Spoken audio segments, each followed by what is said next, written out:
Last 2016 mao toy first time nga miari ko sa Canada through nani pathway niya. Finally nakita na jud ko og employer na willing mohuwat nako og mo-sponsor nako adto na time. So mao to nilupad ko sa Canada unya kahinumdum ko weekend to siya pag-abot nako. Unya pag-abot namo sa ilang balay unya iya akong gipatul unya after 4 hours basta mga 2 p.m. to nakamata ko unya iya na dayon kong gipahindol sa ilahang bathroom apil sa iyang mga anak. Pero aware ko nga katong iyang gibuhat is bawal bitaw kay supposed to be gikan pa gud ka nagbiyahe no nya pila pa ka oras ng jet lag pa nya weekend pag to supposed to be dili jud to angay niya buhaton.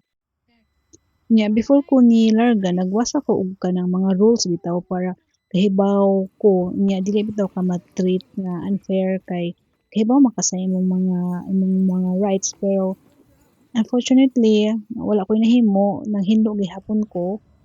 kanang sa ilahang bathroom sa iyang mga anak pero nakaya naman sad nako kay basin sa kana tingaling adrenaline ba di ba? Unya after ato kay iya nang gi-change ang akong working time nga supposed to be mag-start ko og 8 nya mahuman og 5 pero niana siya na whenever daw nga mohilak iyang anak kanang ako nang sakon maski pa unsa na 4 or 5 AM basta mohilak na niya wala to sa contract niya bawal jud na siya kay ug unsa naa sa contract dapat mauto ang iyang sundon pero wala niya gibuhat wala siya kanang nisunod bitaw sa contract. So mao na 'to weekend na niya nigawas na ko kay need ko mopalit og kanang shoes bitaw og SIM card unya supposed to be siya ang mo-guide nako nga kanang ining kuha bitaw og mga ana pero kanang wala siya ni uban igo ra ko niya gihatod didto sa bus niya nag-snow to niya wala pa koy proper nga snow shoes unya mo to nabasa akong shoes niya kasta akong tiil kana ang basa so iya ra kong giadto sa bus na iyang giingnan ang driver nga kanang she's new here daw in Canada murag ana ra so ako ra hing adto sa kuan dito padung sa katong akong friend na mag-meet me niya maayo ganing kay hangover sad siya ba so siya hing guide nako tanan niya Google Maps ra ko tanan kanang mao say naka-nice diri kay kanaang kuan bitaw kanang imo lang tan-awon niya kanang focus lang kay wa ba lain motabang nako no niya kanang ang asa man ko mangutanaw so dito ra ko sige kuan sige tan-aw sige kanang check kung sakto ba ang akong agianan nga padungan. So mato ni uli nako nya pag uli nako ni ana ko dayon sa akong employer nga ini Christmas adto ko mag-celebrate sa akong friend kay naman gisingingan diri ang taga-amuaw niya kuan jud na sa akong hibaw-an bakasyon jud ng Christmas kanang same ra sa mga employee ba nga kanang na sila bakasyon unya ni ana bitaw na siya nga na daw siya pa dinner sa Christmas nga 12 daw ka tawo kinsa daw motabang niya nya iya daw kung dad-on dito sa Ottawa ngadto sa iyang parents unya unsa daw sense sa ilang pag-hire nako nga kung wala daw ko in time nga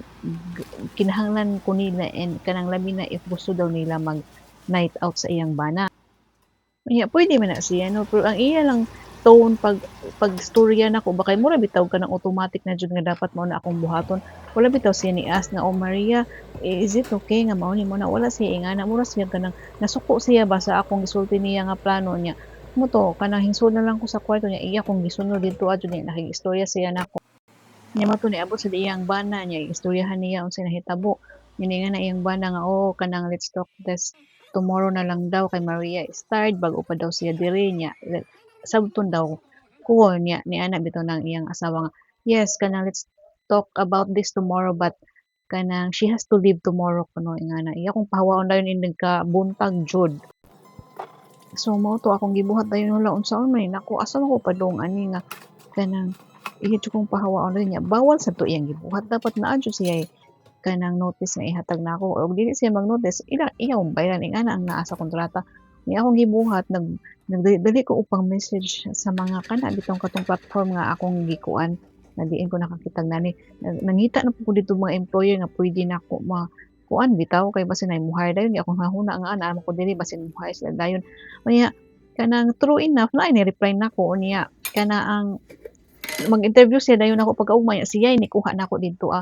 sa balay sa employer niya ni anak ko nga pwede dili lang ko nimo dito pick upon sa kuan didto sa ila mismong balay kay basin ano ba mahadlok ko nga basin unsay kuanon sa employer nga ituganon niya ako nga basin iyang pagtuo or iya akong tumu-tumuan nga kanang nag-work na ko dayon og lain nga nabawa ba kay bago palagi mahadlok jud kaon niya paggawas pa jud nako no kay naka snowstorm unya nagguyod ko sa akong tulo ka malita nga bugat kaayo nga naghangos ko kay ug bugnaw baya kay hangakon baya kay dali.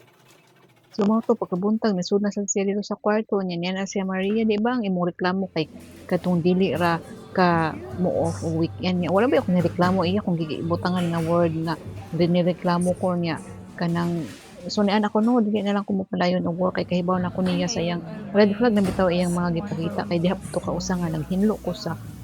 kanang kwarto sa iyang anak niya akong gipamilo ang mga sanina giana bitaw na siya nga what are you doing iya ting hunahuna kay nangawat ko sa mga sanina bitaw madudahon siya kaayo niya kanang tunoha nga lawyer siya sa mga kanang employee nga mga gipangdaog-daog bitaw niya siya kay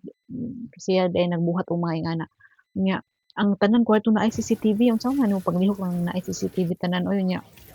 basta dili na siya kuan ang iyahang kuano kay ma-racist ta ani pero sultian lang muna ako kay kanang di ba mao ba na ato nga mamimitaw employer kay napod ba yung mga story behind nga if ani nga klase nga employer kay kuan di ba na something dili tanan di ba pero naa jud pero dili siya kuan literal nga white kuan mga tao dili siya I'm not wa ko nag-racist ha pero mao lang na for info lang do dili tanan pod nga dili maayo unya mo to niadto ko sa katong mo interview nako iya akong gi-pick up didto kanang iya akong gi-offeran og breakfast sandwich kay